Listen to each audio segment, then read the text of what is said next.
In this video, we're going to demonstrate how to use Spotlight for unit conversions and math solutions on your Mac.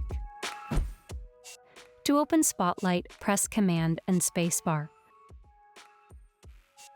Now type in a unit you want to convert, like kilograms to pounds, and Spotlight will do the rest of the conversion for you.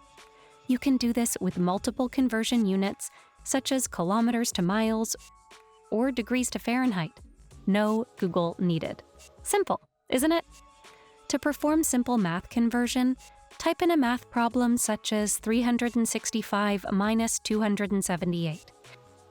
Similarly, you can perform other math functions such as addition, multiplication, division, and more.